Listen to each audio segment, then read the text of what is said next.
오늘 고린도후서에 나와 있는 이 말씀은 헌금은 나누는 행위이다라고 하는 그 전제를 깔고 이야기를 하고 있습니다.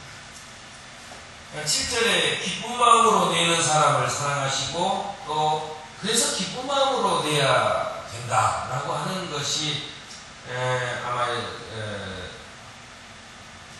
목사님들이 가장 좋아하는 성경 구절이 아닐까 생각을 하는데 기쁜 마음으로 무조건 내야 되는 거죠. 그런데 오늘 각자가 마음에 정한 대로 해야하고 아까워하면서 내거나 마지못해서 하는 일은 없어야 한다는 이 말이 너무 강조되다 보니까 헌금을 도대체 어떻게 해야 되나?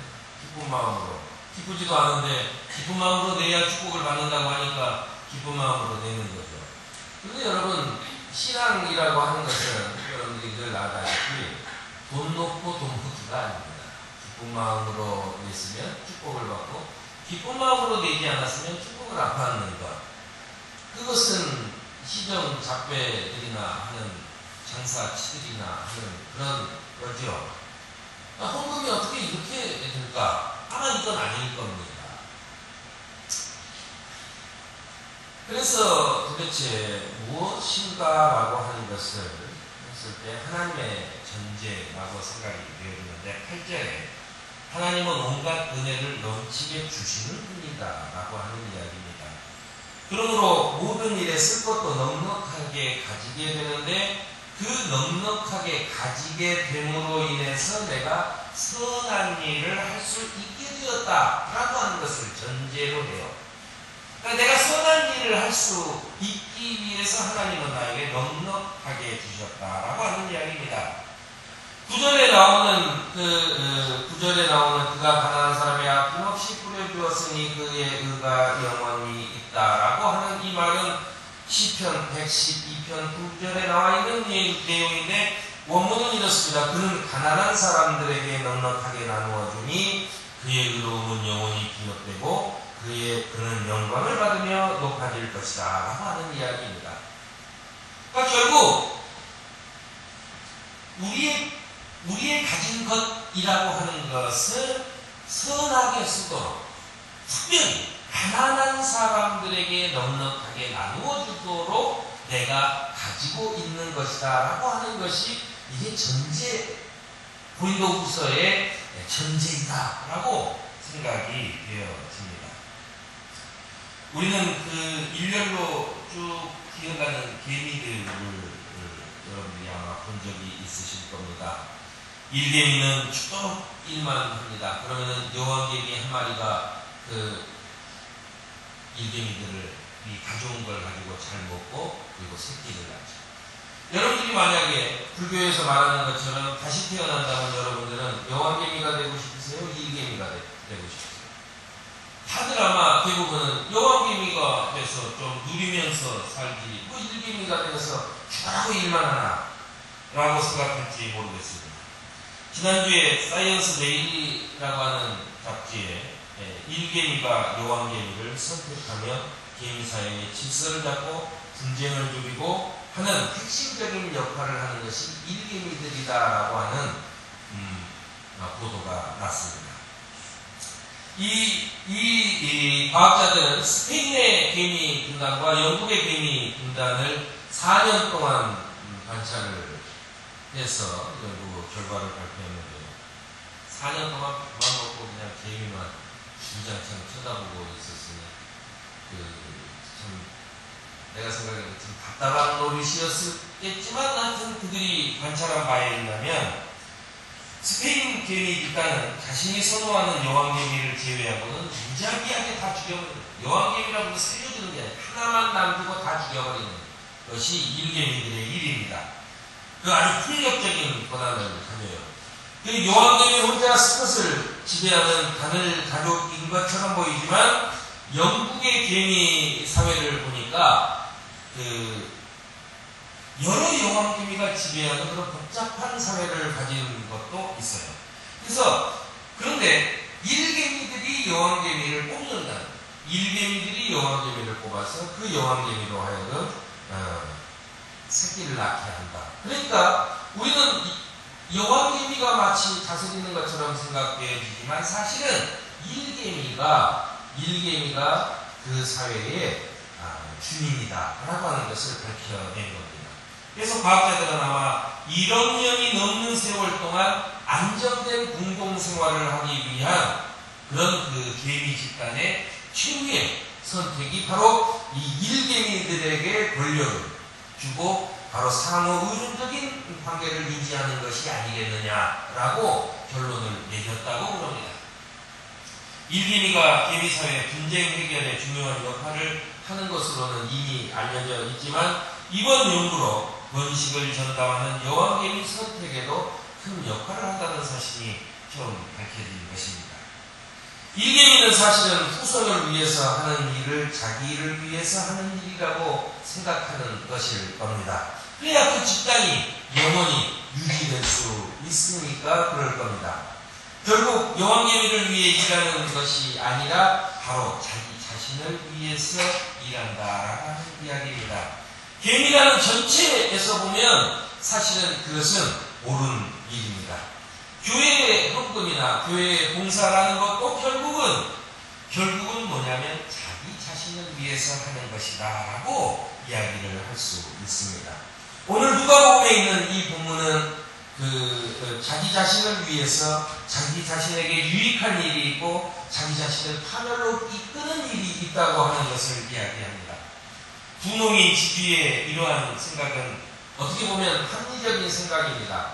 너무나 거둬들인 게 많아서 창고를 짓고 그 창고 속에서 창고에다가 무언가를 내가 저장해 놓으면 내가 몇 년은 편하게 좀 살 수 있는 거 아니겠느냐라고 하는데 예수님은 거기에 대해서 반박합니다.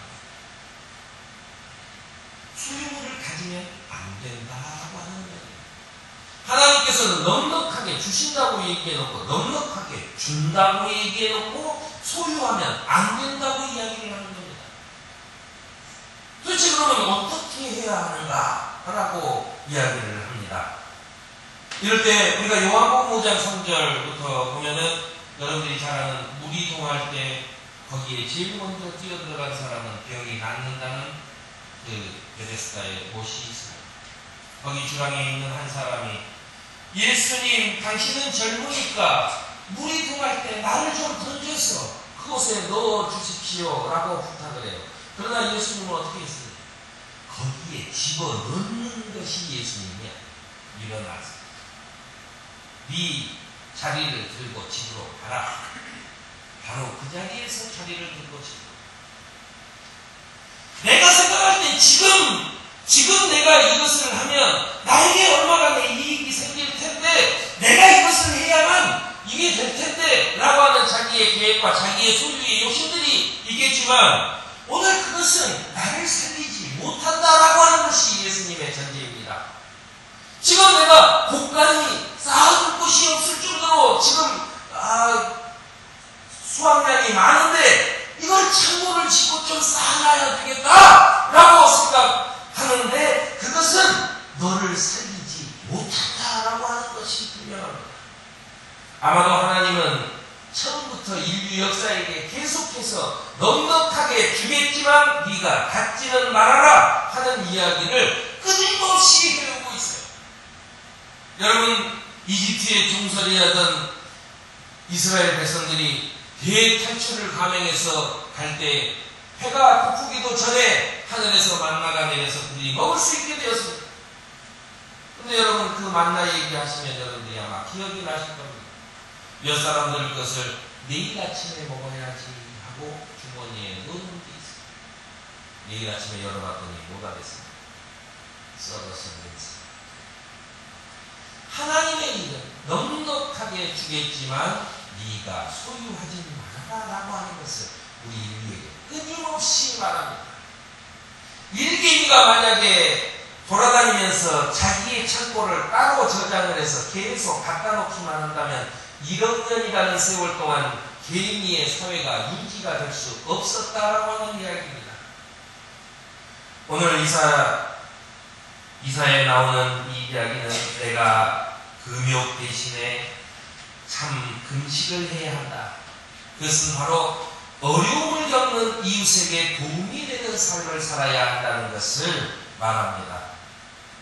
여러분, 저는 다른 교회가 이 일을 놓고 이 성경 본문을 가지고 헌금을 강요했다면 저는 여러분들에게 헌금 강요보다 더한 소유물을 아예 갖지 말라고 오늘 여러분들에게 권면하고 싶습니다.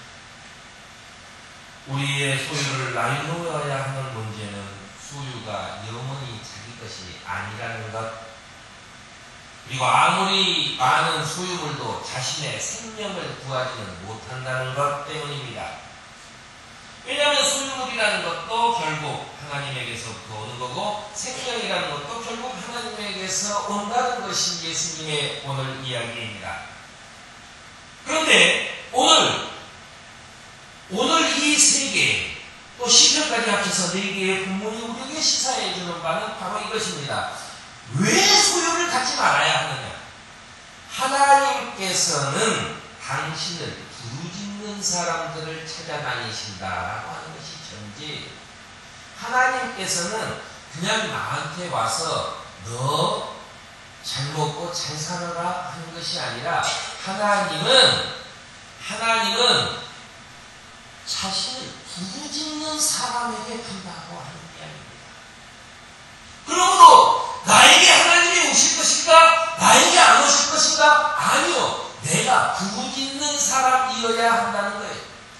그렇다면 하나님이 부르짖는 사람을 향해서 가시기 때문에 나도 주의 은혜로 가진 것이 있다면 나도 부르짖고 있는 사람들, 못 살겠다 부르짖고 있는 사람들을 향해서 가야만 거기에서 하나님을 만날 수 있다라고 하는 이야기입니다.